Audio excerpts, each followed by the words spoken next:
Welcome. Thanks so much for joining us today, everyone. Before we get started, as usual, I'm just going to go through a couple of housekeeping items and let everyone know that this session is being recorded. Everyone is muted, but feel free to type in any questions that come up for you in the chat, and we'll open up the line for about 15 minutes of discussion and questions and answers at the end.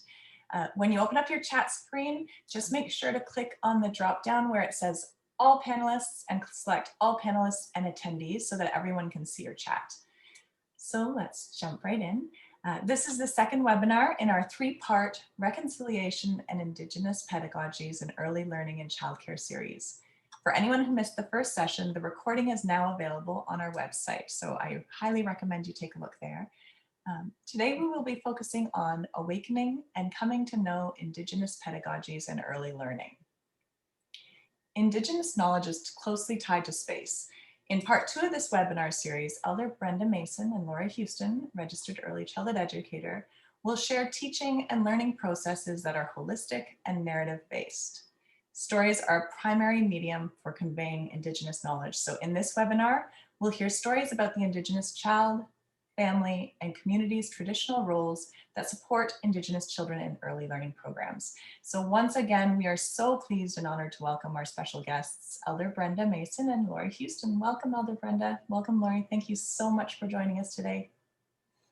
Oh my gosh, thank you. I'm gonna duck out and let you take over. Yep. Hello and welcome.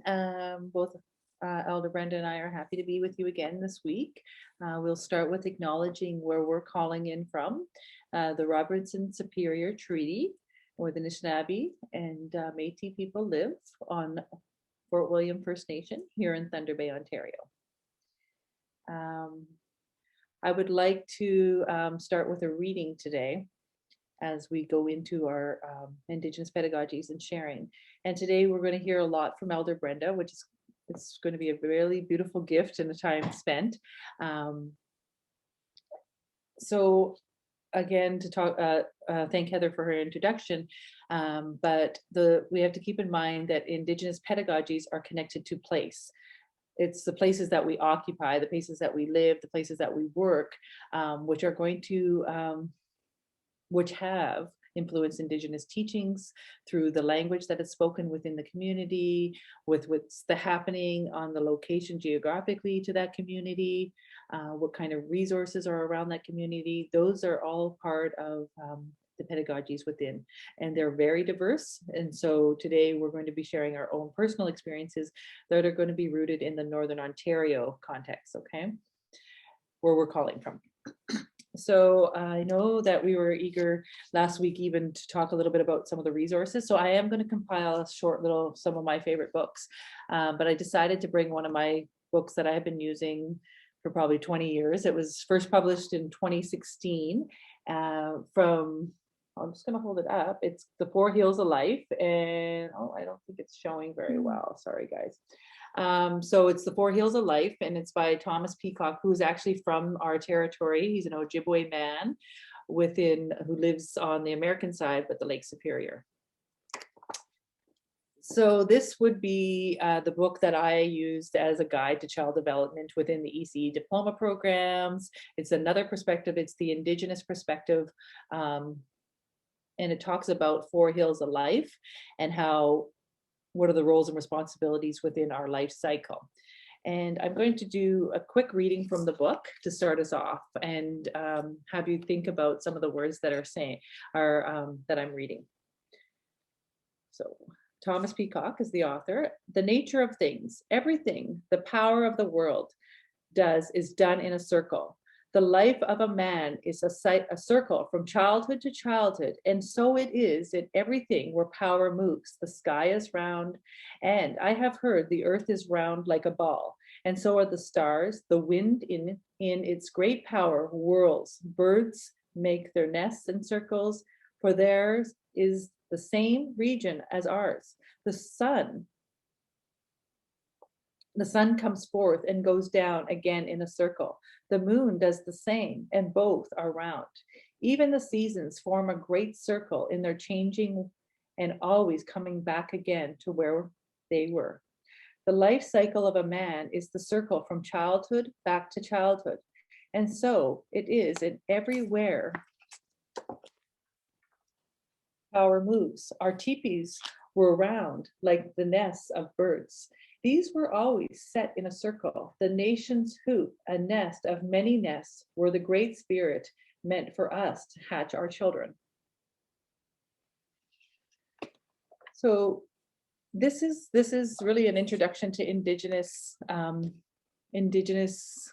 pedagogy, in that everything is in a full circle. Everything is taught in circle.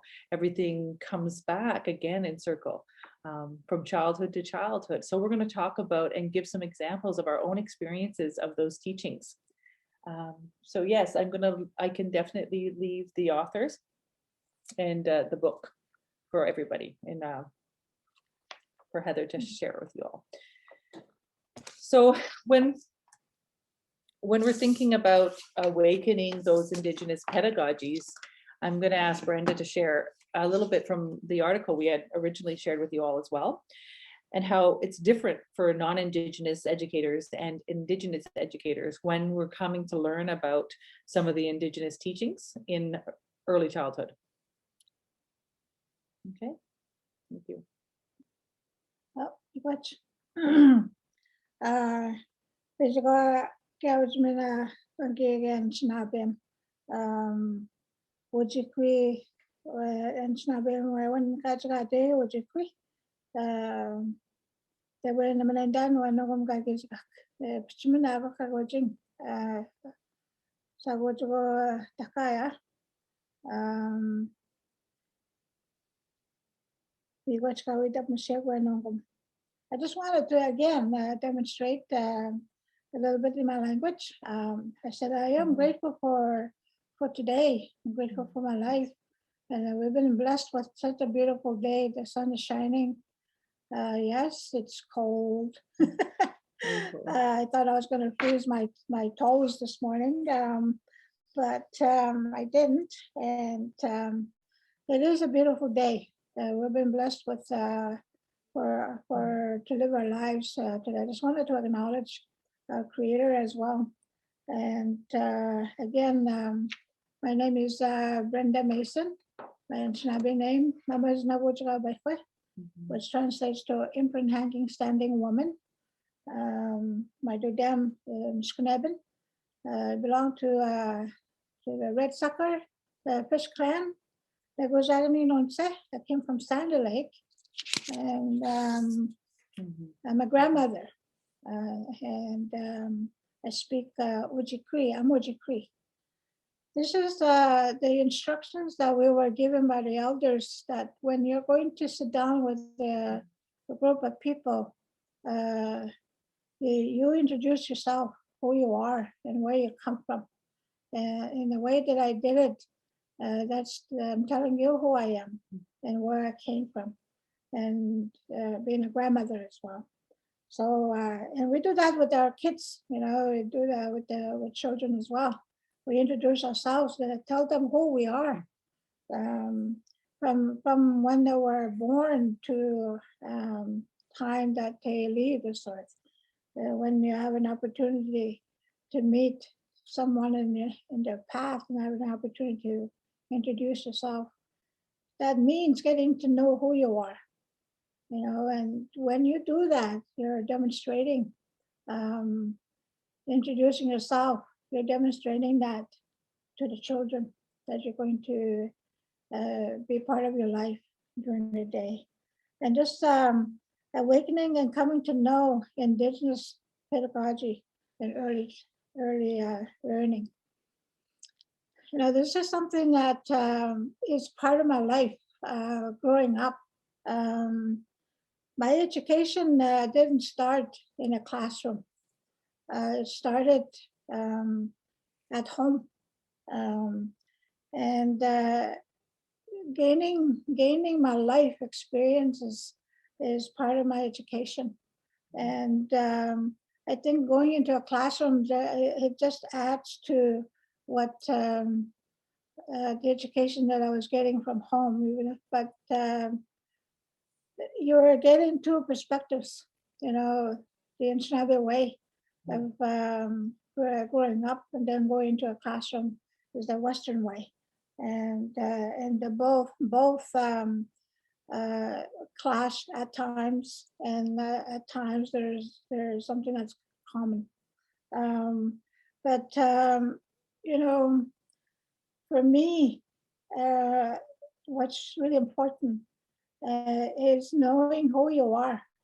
And I said that in our last session, that knowing who you are is going to give weight to your knowledge, your culture, and sharing your culture with the children. And they too will in turn share who they are. They may not have the words that we do, but when they're playing, when you sit down and observe and how they play, they will tell you a story. So it's not always just in words; it's the action. When they play, how they play with each other, and having that space in place where it's safe to do so. It's safe inside, but you also can create a safe place, a space outside to bringing the children to go and play outside. And I think sometimes we've lost that space for a while, where we didn't really take them outside. We did everything inside. When it comes to classroom, but I think we need to bring that's coming back, that we can go outside. When my son was growing up, he was just a little boy. He was outside all day. He came in to come and eat. Not at 12. Sometimes you'll come in at 1 o'clock, 2 o'clock to come and eat, and the food was ready for him to come when he came in to eat. There was really no set time, but it was close to lunchtime. Maybe at 11, after 12, that he'll come, and when he comes in, he's muddy. His clothes is all muddy, and so he plays in it. They played in the dirt, and so it's my thing, like I said, is you and the child playing together. Playing with the blocks. I played the Legos with my grandchildren. We would create, and at the time I didn't think I was very creative to make something up, but I did. If I didn't have planned what to make, I did better, and I end up creating something. I just went ahead, and my grandchildren did the same thing. What are we going to make? And I thought, well, just start making something, and you may end up making something, and they did. And so it's. So go ahead. So like Brenda's reminding us, the Indigenous pedagogies that I know and that I have heard and that I have studied are the old ways of doing. And today it's changed. It's evolved into a modern day, though, and some of these teachings, of course, have been lost, many of them, and some of the Indigenous people have been separated from their culture and their language. So that reawakening is having even the Indigenous people relearn some of the things and some of the roles of how community and childbearing and what happened during the lives of children within the Indigenous communities, and what those look like, and what were some of the things that were happening traditionally that were way before but are still present today in a modern context. So one of the things that is very common from all of time is the Indigenous story work in practice. So the way that the teachings are shared, the way that educators are becoming reawakened, are learning about Indigenous pedagogy is through the story work. And today is an example of that way of teaching. Like Brenda said, it wasn't necessarily in a classroom. It's not going to be the same as, she keeps popping out, the same as, yeah, so it's going to be through this Indigenous story work in practice. So I'm going to share a little bit of the story on some of those hills of life in traditionally some of the roles that were happening in community. And Brenda might come in when she's inspired and wants to share from a direct experience. And then also I'll give you an idea of what's still happening today in community and amongst, and how it's coming back full circle, how the culture and the languages are recoming to know and being reintroduced to a lot of the Indigenous children in their programs. And many people are working really hard at bringing the language to the toddlers, to the younger groups. Yeah, so I'm going to start with, I was reading in the book and it reminded me, it was something that the elders had told me to along my path of working with within this content, is that the babies, they don't, the responsibilities and the roles of all of the stages through the hills, we start with the babies, and there really isn't much of a responsibility for the baby once they've come to life with us, but it's the responsibility to just be a baby and to be somebody's baby. And it's, we know as mothers and as educators how much life baby actually brings to us, and the gift that a baby will bring, and the child, and that's the well-rooted teachings of the Indigenous people, is that the baby is here to be our baby. It's our gift. It will connect us to love, and to a lot of the teachings, the 7 grandfather teachings. It's the baby that grounds us, and it is seen as a very sacred gift in the culture. And moving into toddler and child, some of the roles of the toddler were the autonomy, to give the baby the time to learn how to navigate their world and give them space. Some of the things that were used traditionally were the cradle boards or a tikanogan, which babies were placed in, but right up until 18 months, some to 2.5. Okay. Yeah, I'll let Brenda stop it. What tikanogan? There's stories, and I've seen this as well, when the mothers put their babies in tikanogan, and sometimes they'll do that when it's time for them to clean up their house or do some work outside. The babies will be put in a tikanogan, and if it's outside, my mom used to share this story. They'll be leaned against the tree. The baby is right there, and the way the baby is positioned and leaned against the tree in that tikanogan, the baby can see everything what's going on. They can watch it. Yeah, the mother is moving around doing the work. Could be cleaning the fish or skinning the beaver. The baby is right there, sees everything what the mother is doing. So even when the baby is just a few months old, that baby is already watching the mother, the work that she's doing, like skinning a beaver, and from the start to the finish, the baby is watching. But at the same time, the baby will fall asleep, and you as a mother or the dad, you know your baby is safe. And if it's during the summer, you know there's mosquitoes. There's a net that is placed over the tikanogan, over the baby's head. There's a net there, so the baby is safe from the mosquitoes, but they can still able to see. I just wanted to describe that. and some of you might not know exactly what a Tikanagan is. So it is a cradle board where the baby is in a bundle and then it's placed within a handmade wooden board. And there's a loop that comes along the front of it. And sometimes they'll hang toys or different things. And also traditionally they would have a leather pouch with the baby's umbilical cord attached to the cradle board, keeping them connected and close. And do you know a little bit about that story? Yeah, yeah.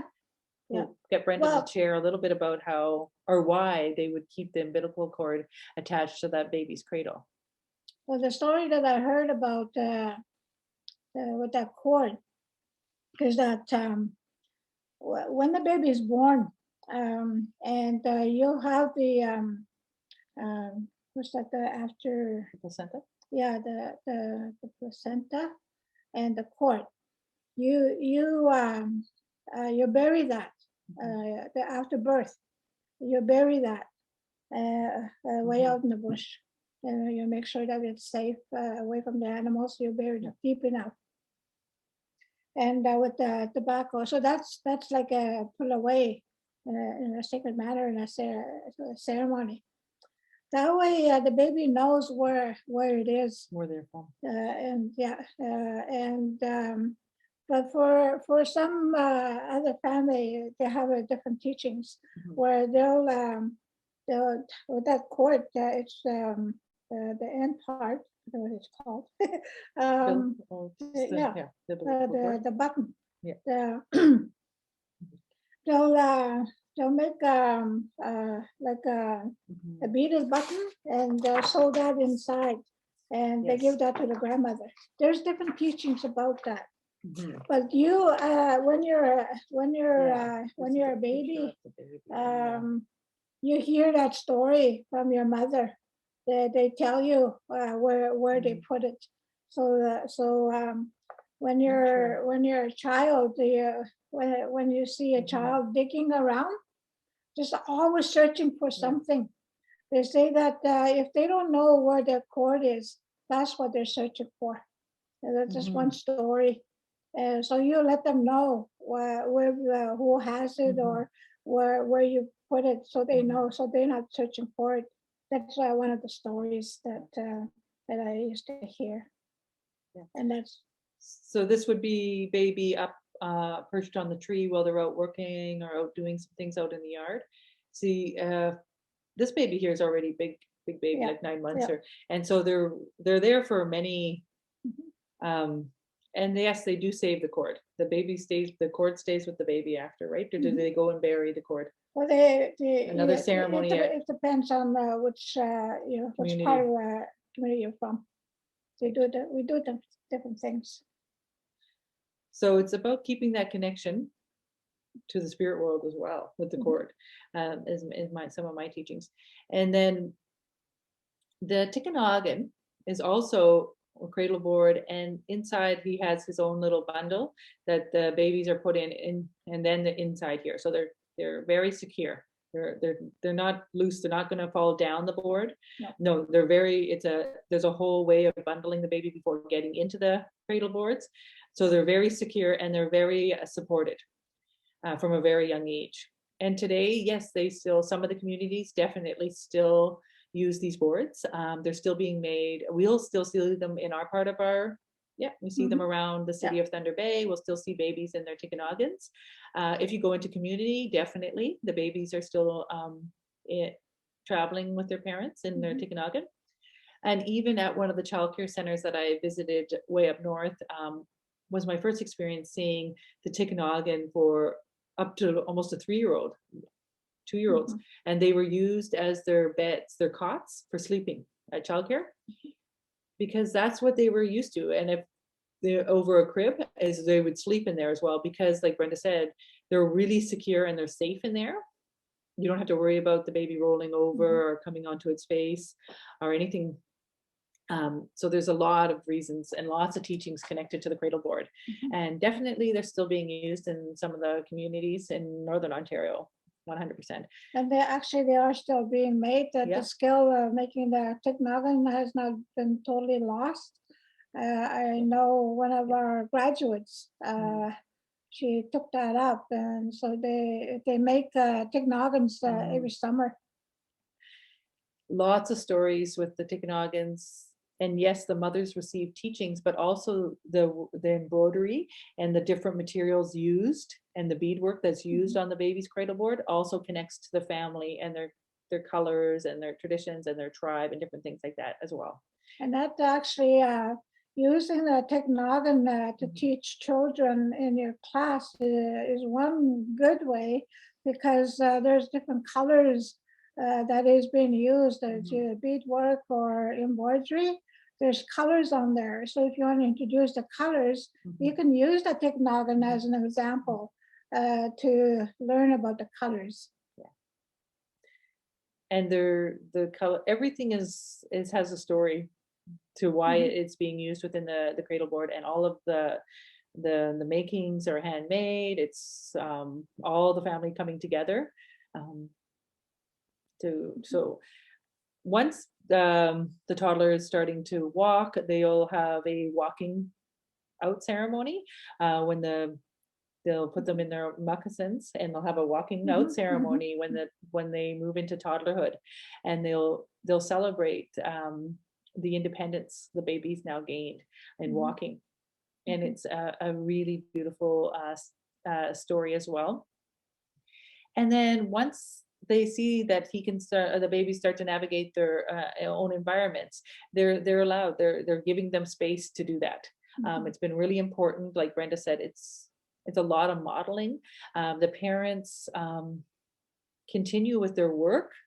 They continue with their chores in the home, with the children's close by, outside, inside. It's so that they're modeling the roles and the responsibilities of, and the morals and the ethics of their community, their family. So also with the upbringing of the children, the land and the community are also the knowledge sources to the children. So that's also very much connected to place, and the land that the children are playing and living will also teach them.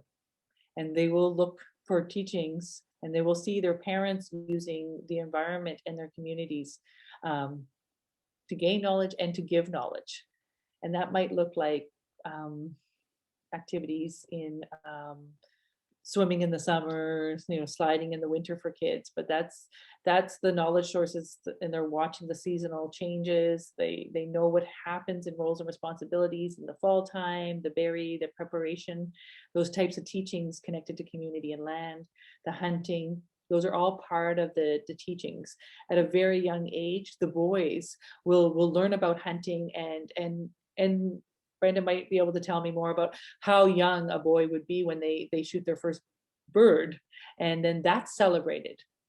It would be a lot younger than a mainstream child hunting, because this is part of their ways, and they're really encouraged, and they've been making, bone, like the slingshot type things at a young age. And they have also been exposed to animals and helped with the process of harvesting animals.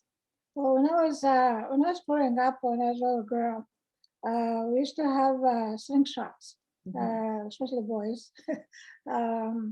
And the story that I used to hear, when a boy, their first kill with a slingshot with a bird, when their first kill is a little bird, and they take that little bird to their grandmother. So it's the grandmother that gets that first kill of that little bird from the little boy. And that was always talked about. I was, oh, that little boy got his slingshot, and he's going to kill the little bird and take it to his kokum. The kokum is the grandmother. Yeah, so it's the grandmother that eats that, the little bird. So that's the story that I used to hear. But the thing about a lot of good teachings that come through, having a slingshot. What is the slingshot made of? What tree do you use that's best to create a slingshot? What tools that we use? Where do they come from? and how is it made. That's part of teachings. And same thing with the technogon. You know, you talk about what is the best material to use to make that technogon, to make it strong, to make it sturdy, and to make it stand. You know, it's safe. So there's teachings that come with that. You get to know what kind of trees there is out there, and you learn from your mother, your father. They teach you about which is the best wood to use to, which is the best wood to make a good fire, to build a fire. That's what I meant. My education started at home. You know, learning to take care of myself. Growing up, I know which tree that builds the best heat in the house, and that's the birch tree. The birch tree wood burns really good. It gives really good heat, you know. And there's legends about the trees as well.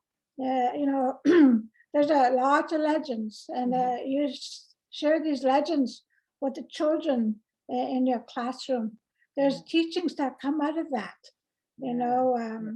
And so you show them which is birch tree, which is balsam, which is spruce, so they can tell the difference between the trees, and getting them to touch it, you know, the feel of it, and they can peel off the birch bark from the birch tree, you know, and get them to feel it, to how pliable it is when you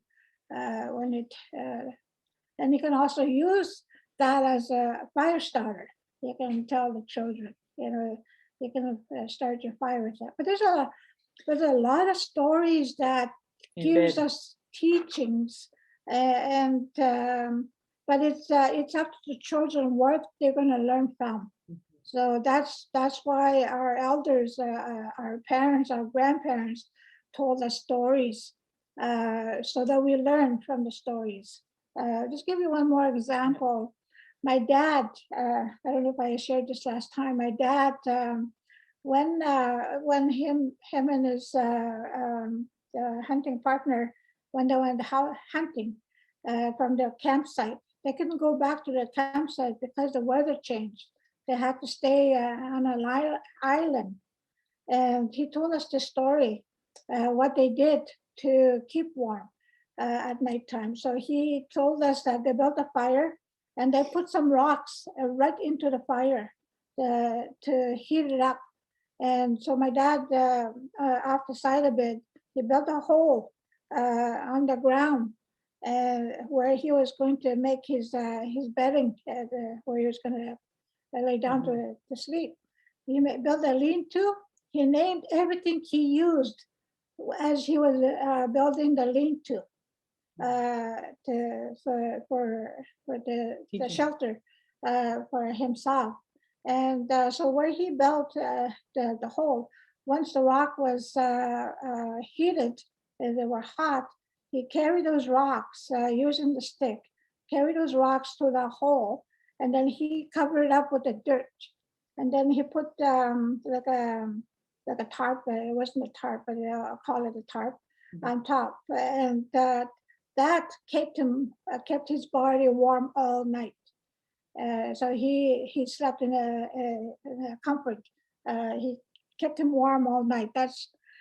He shared that story with us. So now I know what material to use to build a lean-to if I ever got myself stuck like that. And I know how to keep my body warm all night. I knew what to do from that story. I just want to back up a little bit because I don't want there to be any disconnect from the little bird. The little bird that a boy would have been taught would have known exactly what bird what bird to hunt, what bird was good to eat, and have the same teachings on that would be the first bird to kill, just like the wood. They would know birch wood is the wood to heat the house. So they would get the teachings on what bird that they are looking to bring to their grandmother. And they would is a common bird, a partridge, which we call it, and it's kind of like a wild chicken, but not. Just so they can get a context of the little bird. So it's not just any little bird, and it's a bird that is harvested all the time and ate still today. And so, and then when Brenda's saying all of those teachings will start at a very young age in toddlerhood, as soon as, yeah, they're starting at a very young age, and those stories are built upon throughout their lifetime. And they're expanded and extended, and in circumstances are just more knowledge is shared or built upon those original stories. So not everything comes at once. And so that way the children can, they know not to tell everything at once. It's a process of the learning that happens, and it's through experience. Like Brenda said, it's a lot of it is the experience on the land and in the community and observing.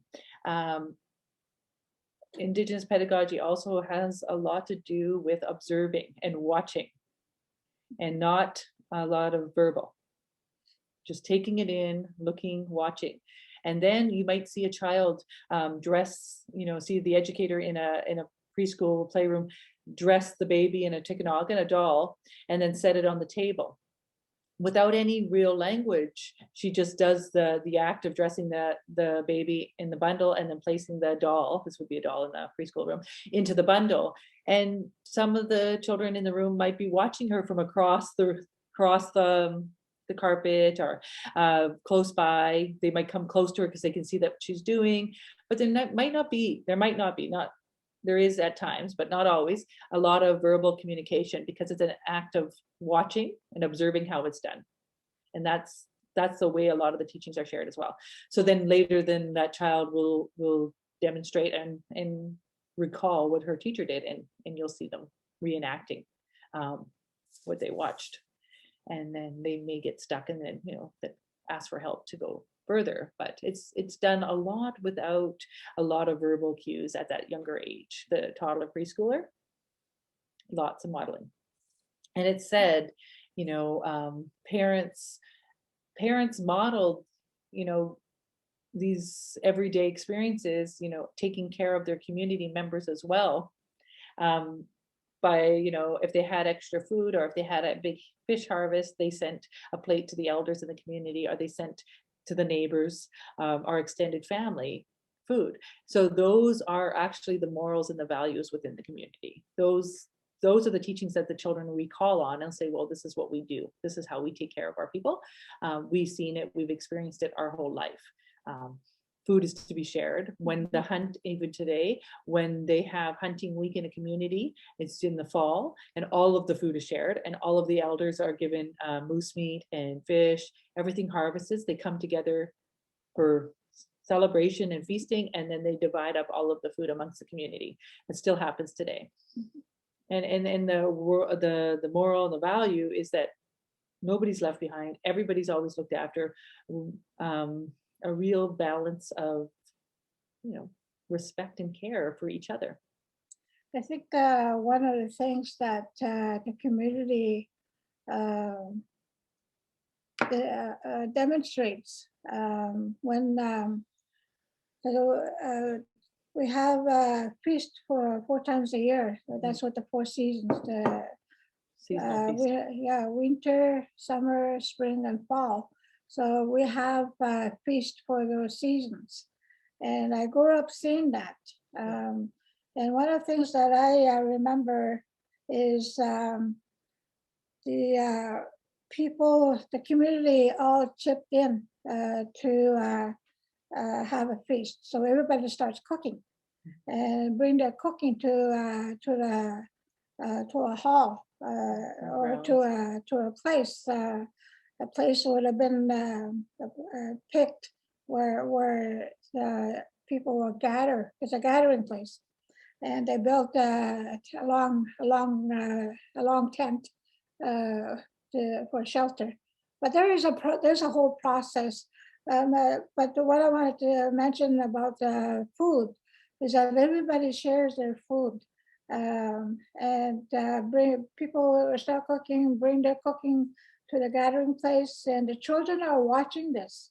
They're watching how the elders, the old people are fed first. People will set a plate and go give it to the elders. Here you see that at the powwows, when they're going to have a feast at the powwow, and the MC will encourage, we need volunteers to feed the old people first. So it's the elders and the old people that are fed first. And it's usually the youth that jump up and carry the plate to the old people. And then the rest of the people can come up and form a line to get a plate.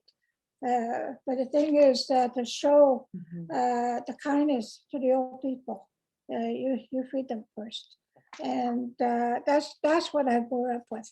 And if you decide to have a feast at your school, that's something where you can also demonstrate, showing the children to do the work, but making it into a fun work. When as you all know, when you're gonna have food there, I'll be there. Yeah. I'll show up. But we do that when we know there's going to be a feast. You're invited. You don't have to wait for an invitation. You're invited. It's it's always open. Today it's a little bit different. Nowadays you need to be invited. But in our reserves, in the community, some places are still open.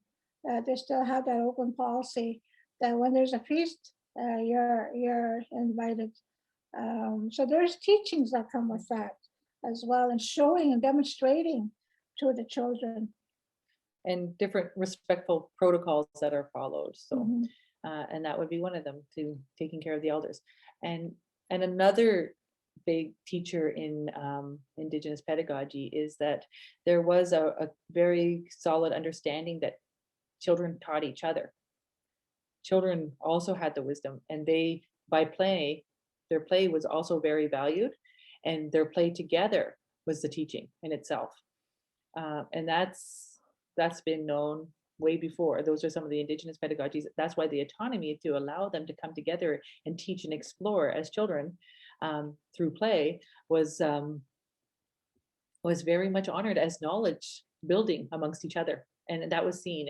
And definitely now today we hear a lot of that in our section. Play-based learning, play-based. Well, Indigenous people had always known that the interactions between two children was a knowledge system in its own, and that they were teaching each other through allowing them to have the space to play and navigate their own environments, their toys, building toys, making things. They knew that was part of their knowledge building at a very young age. I was going to say something. Oh, and because of their experiences of so much hunting and gathering within their communities, and that's really a way of their life, and that would also show up in their play spaces in their communities today in childcare centers. Like I had mentioned, in the dramatic play, it often looks like a hunting camp, and the kitchen is a pretend fire, because they do a lot of cooking on the fire, and they still do in the community, and they still have outdoor kitchens in a lot of our northern communities, which looks like a teepee, and then they have all a fire that's going all the time, and they're cooking different things and gathering in there. It's like, to me, sometimes I think it's like an extended living room.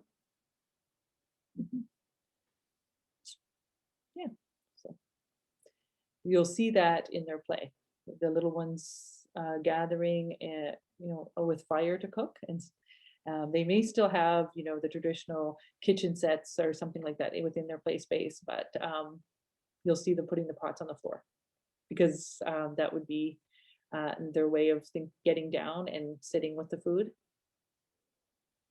Yeah. Let's see if we have anything to add. Hey, we're getting close in time. We're 1:45. Oh, wow.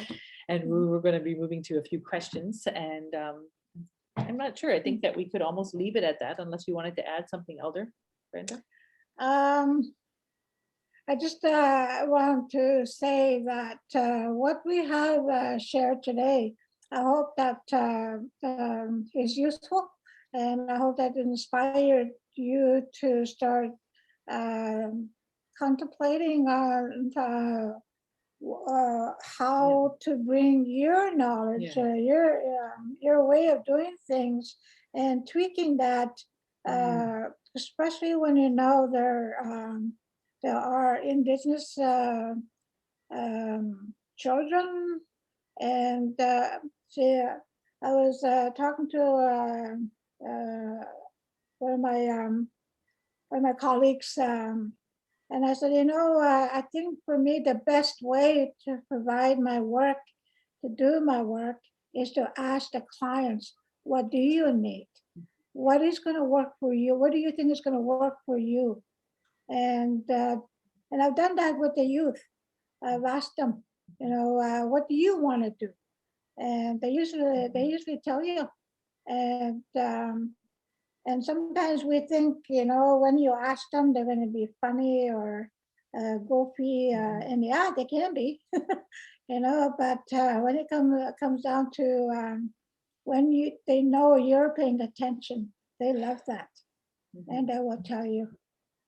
I'm going to say one more Yeah, thing, absolutely. because I know we're talking to a very rich, culturally diverse community on these webinars, and I hope that you two are inspired to further connect to that social cultural perspective that children and that we don't leave at the door, and that all of these perspectives and all of our cultural knowledges come into play when we're working with children, and bringing those perspectives of the families that we're serving and the children, so that they feel that sense of belonging, and so that they feel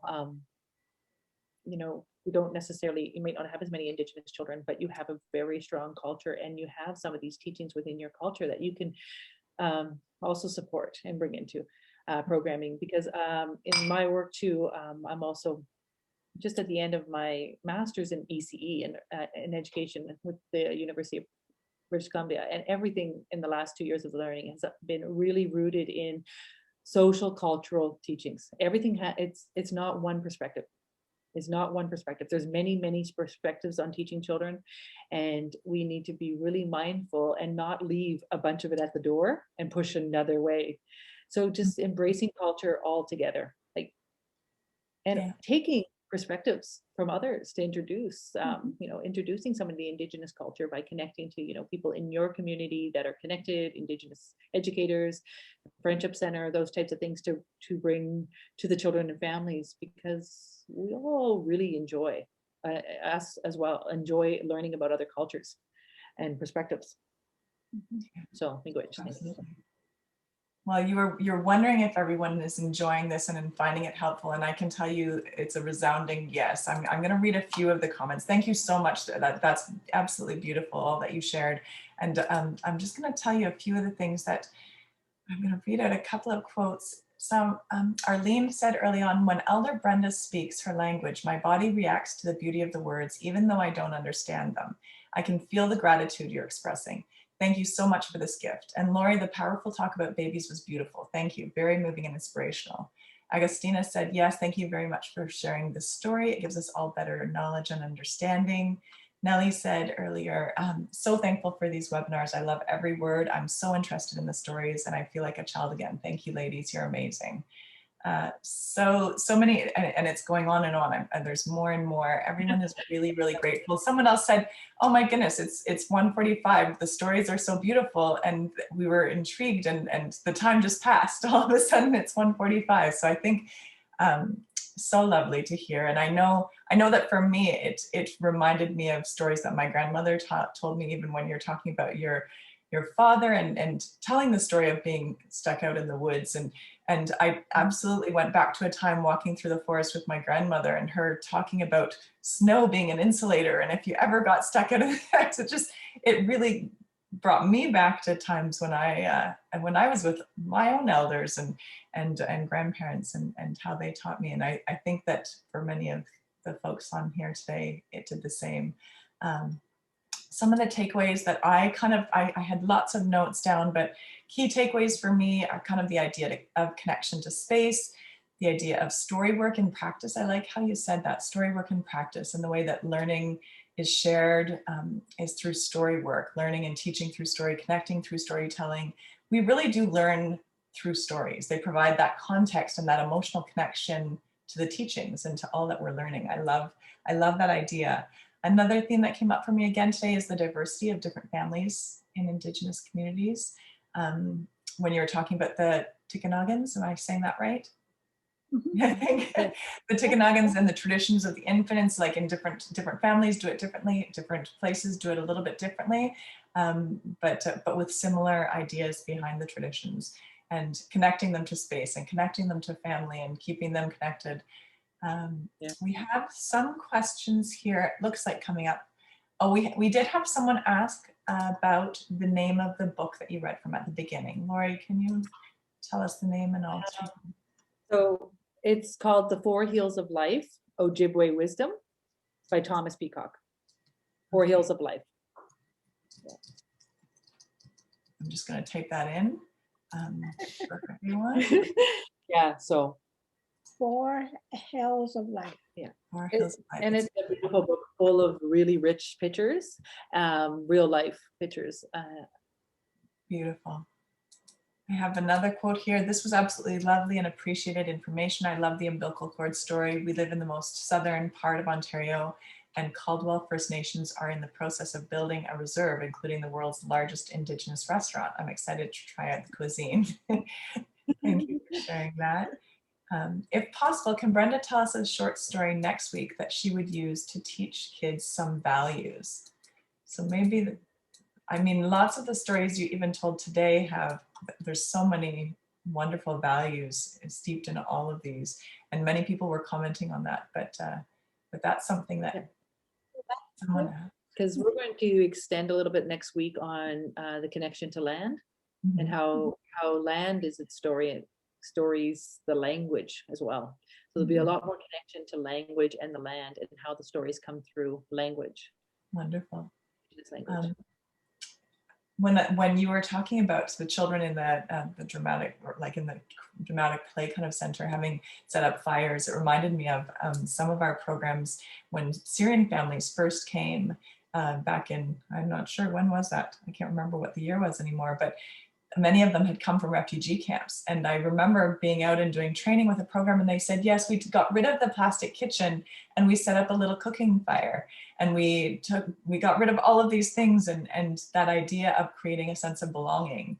It is, again, there's some parallels between what you're suggesting and things that our programs have done in the past, which is kind of nice. Someone said, it seems like the best pedagogy for little ones is to teach by example and oral stories. It's a nice way of putting. Are they hunting in winter too? That's a question that came through. Yes. Yeah. Yep. All year round? All year round. People hunt. So they'd be harvesting, they would be doing ice fishing. They would be fishing still, all year round fishing. They would have go out on the ice and drill their holes and do their ice fishing. Would they be hunting big game like a moose? Yeah, moose. Yeah, in the winter. Winter, beaver. Beaver. My dad used to go out the whole winter season. He'd be gone, and then they come back with moose, beaver, trapping, setting traps for beaver. You have to know where to go. You have to know beaver's habitat. Yeah. How they live when they move about. Yeah, and when is the best time to go set the snare? I mean the trap, or where to set it.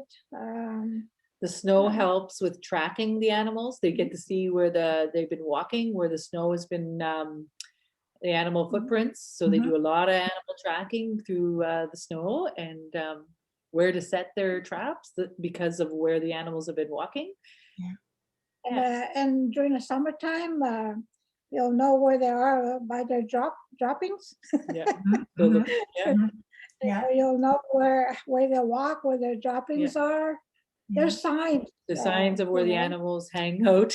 But you as a hunter or a trapper, you need to know the animals. Yeah. And there's ways to share that with the children. Yeah. You know, how to hunt. how to say the studies. Some of those things are being brought to school, being brought back to school by the hunters, the grandparents in the community. Yeah. in our communities. So the kids are learning how to set the snare for rabbit, how to pellet, to cut, clean the Animals. fish. Yeah, they would be cleaning yeah. fish at school. Mhm. I've seen some of the communities have shared with me big game, like they had hunted a caribou and they brought it to the school lobby. This is in community. So then they had like a full on science class, really, because they got to harvest the animal. The elders were there at the school harvesting, so the children would walk by, see, ask questions, and they also teach them a lot about the harvest. They would talk to them about the organs inside the animal. They would talk about everything, and nothing goes to waste. Of course, all of these are reused in different ways. Yeah. This is the best way to learn about where the lung sits, where your heart sits. Yes. You know, your liver. You use the animals to teach where it's at. You know, at the same time you're skinning the rabbit or the moose. You know, and so there's so much to share. Yeah. Those biology classes, they're happening at toddler preschool. Those children have already been exposed to how the insides of the animal and the organs at a very young age. And meanwhile, my daughter is squeamish when she catches a fish. She hasn't been exposed to it. Yeah. Little guys, they'll even pluck the goose, the Canadian goose. They hunt a lot of goose, and they are plucking at 3-4 years old. They're helping. They're in there plucking the goose, taking all the feathers. Well, some children will get upset with you when you tell them that, hey, I'm going to eat that deer. Because of the cartoons, Bambi. Well, you're going to eat Bambi? Yeah. That is good, you know. We have a couple of people really interested in your language, Elder Brenda, and I'm wondering, is there a place or a way to learn some of the language, to experience more of your language? Learn. Like in Thunder Bay, before the COVID, some people were actually teaching Ojibwe language and Ojibwe. So some community centers were offering to learn either language, but of course that's not happening right now. And but to get you started, to want to start looking into something like that, I would look into the internet, and on the search you can just put the Ojibwe language. You know, to be more, instead of saying indigenous, to be more specific, Ojibwe or Ojibwe, learning how to speak Ojibwe, and some things will pop up. Your friendship centers might be a good You need to be careful. You need to discern the information that you're getting on the internet. Any indigenous knowledge, you need to discern the information that you're searching for or that you're reading, because you need to have a bit of knowledge in order to do that, so you're not being misled, because that can happen. And so it's and it's kind of the protocol to any culture and respect to have the good intentions behind, you know, some of the exploration when we're getting into other cultures, and then to pass it. But for our own self, there's also dictionaries. I use an Ojibwe dictionary, and that's helpful. It'll unpack the word a little bit more, and they'll give you the definition within the language, because our words don't translate the same. Maybe what I'll do in our next session, I'll have a couple of links. The one that I speak my language, yes, but I still like to improve. I'll find some of the links that will be used, even in my classroom. Wonderful. I just realized that it's 2 o'clock and now I'm losing track of time. Usually I'm right on top of it, but I'm losing track of time as well. Just changed to 2:01 on my computer, but I did just put the certificate link in for anyone who needs to rush off. The certificate link, and it's not a certificate link. I guess I should say it's for the feedback form. So when you complete the feedback form, then you'll be able to plug in your information to receive a certificate. We've got lots of people saying thank you again so much for spending time with us today, for sharing your stories. It's been really a lovely way to spend an hour. It's always a pleasure spending time with you online. And someone said my son's childcare provider has been teaching him words. Oh, this week the word is, oh, I wish I could, can you see in the chat there, Lori? Do you know what that word is? I haven't opened it because sometimes we, Yeah. this week's word is, Oh, I love you. How do you say I love you? what means I love you? I had one of the educators teach me, but. Well, I'm Oji Cree. And So my how- language comes from way up north where I come from. Mhm. So to say I love you in my language, and my grandchildren know this, is Kazagian. Azagian? Kazagian. Azagian. Is that right? Does it translate to I love you? Yeah. Okay. Yeah. Beautiful. Kazagian, I love you. Beautiful. It's just a translation in our language, in Oji Cree. Beautiful. Thank you. I was translating one listening to an elder, just quickly, I'm going to say this, and the word for gift translated to berries in her language. Oh. And there's a whole beautiful teaching around the berries as a gift, because berries are a gift to us, the wild berries that grow in our Canadian landscape. And how in her language, the actual word to give gift or to have a gift is berries. Beautiful. So, And that's why we use blueberries in our ceremonies. yes. Beautiful. Lovely. And strawberries. Strawberries are known as a heartberry. Yeah. And they have a very big teaching behind the strawberry. They're the heart of the love, and it holds the heart of the teachings. The strawberries, and that's appropriate as we go into Valentine's weekend and Family Day weekend. Yeah, very nice. Thank you very much. Well, I should wrap it up. Thank you so much for being here with us today, Elder Brenda and Lori. Thank you so much. That was beautiful. Thank you, everyone who sat in on the call with us. I really appreciate the fact that everyone was here. And remember, next week there is another session. I should go back to my notes. Next week there is another session on Thursday. So if you haven't already registered, please register for that as well. It is going to be, for that one, we're going to be exploring Indigenous pedagogies connected to experiential learning in relations to Mother Earth. So we look forward to that session next week. And in the meantime, have a lovely day. Enjoy your weekend. And we'll be together again next week. Thanks. Some people have a long weekend. Yeah, that's right. That's right. Enjoy it. And I will put the link in for the certificate again for anyone who missed it. Rich. Thank you, thank you, thank you. Okay, thank you so much, everyone. Have a great day. Take care. Good. Bye.